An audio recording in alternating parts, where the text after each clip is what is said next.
Hi everybody, it's Paul from Canadian Woodworks and Legacy Lumber. In this video, we're going to show you Mappa Burl. We imported two 40-foot containers all the way from Serbia, and we're going to take it from unloading the container to a finished tabletop. Hope you enjoyed the video. Make it a great one. This was a super exciting day, and as you can see, it was very, very cold. This was the day we got our first 40-foot shipping container of Mappa Burl, which is also called black poplar. We imported it all the way from Europe. Specifically, we got this from Serbia. Shout out to Boris, the gentleman that we dealt with in Serbia.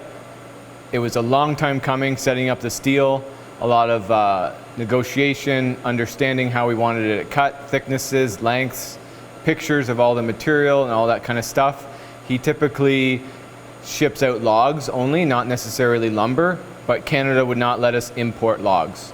So we got right to it. We scaled all the slabs after pulling them out of the container.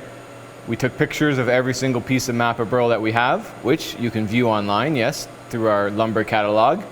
And we got everything on stickers. We specifically brought this lumber over green. I didn't want it to be kiln dried in Europe because most of the Mappa Burl, with my experience, is much, much thinner. We got, in this load, 3-inch thick material. But we also got some 9/4 and 10/4 material as well. But the standards are different over there. The moisture content is more around 12 to 14%.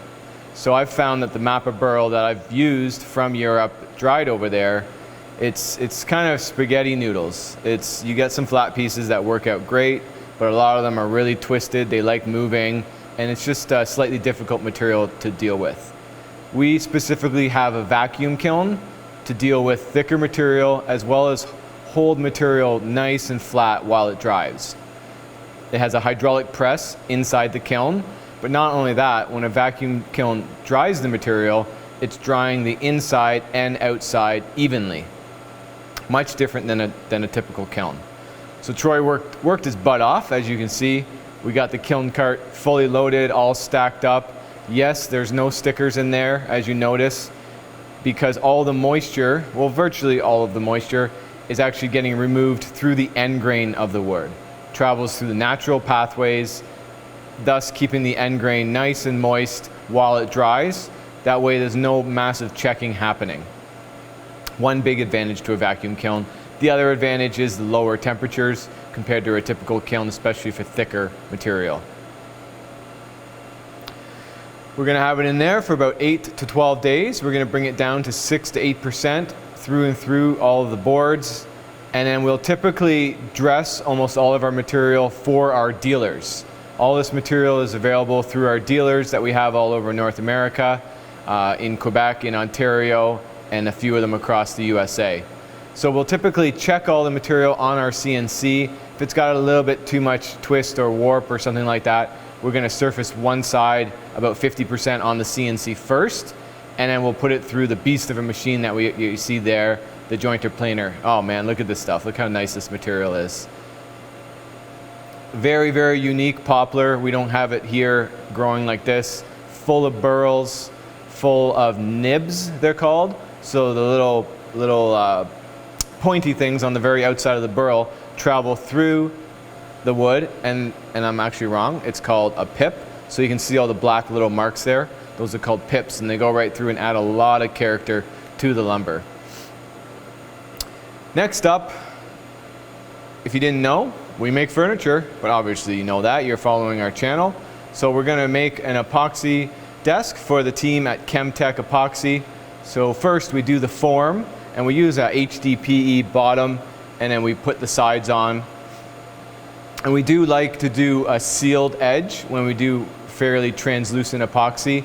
It just guarantees that when the epoxy kicks over, it's not going to be pulling out too many bubbles. But when we do seal the edge, we like to do our pour when that edge is still tacky. That way we're getting that chemical bond nice and strong. And look at that. We don't even have to wait the 7 to 10 days for the cure time. We pour it and it hardens just like that. Movie magic, folks. And the Mappa Burl is just stunning. You can see the character that really comes out just with a little bit of resin over top of it. And you guessed it right, next up we're going to go to our CNC. We're going to get the whole table surface nice and flat, And then typically we then go through our wide belt sander and we get it sanded up to about 120 grit. For this one here, we decided to do a little bit of experimentation. I hope that's a word. I don't know if it is. I think it is. With stains. So we used some Minwax stain on here. On the underside, we used red mahogany. And for my liking, it's a little bit red. So on the top side, we used an ebony stain, which was basically like a black, grayish color. And man, we're pumped with how it turned out.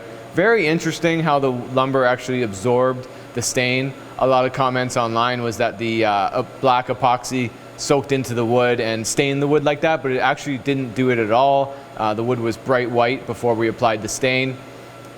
And in my opinion, it actually adds to the table. So this was the top side that we used the Minwax ebony on it, and then we applied a rubio monocoat as the top finish, which you can do. We just like to leave it for 3, even 4, 5, 6 days to let the stain fully cure before the rubio monocoat gets applied. So as I mentioned, if you're interested in this lumber, we do have it fully cataloged online. You can go to legacylumber.co and you can see all the slabs that are available. Those will all be green, so if you do pick a slab from there, we do have to kiln dry it for you. But some of our dealers do have inventory of this material. Check out Rob in Mississauga at Concept 13. The team at Concept Rustique in Quebec also has stocked up with it, as well as a few of our other dealers. So get in touch if you're interested.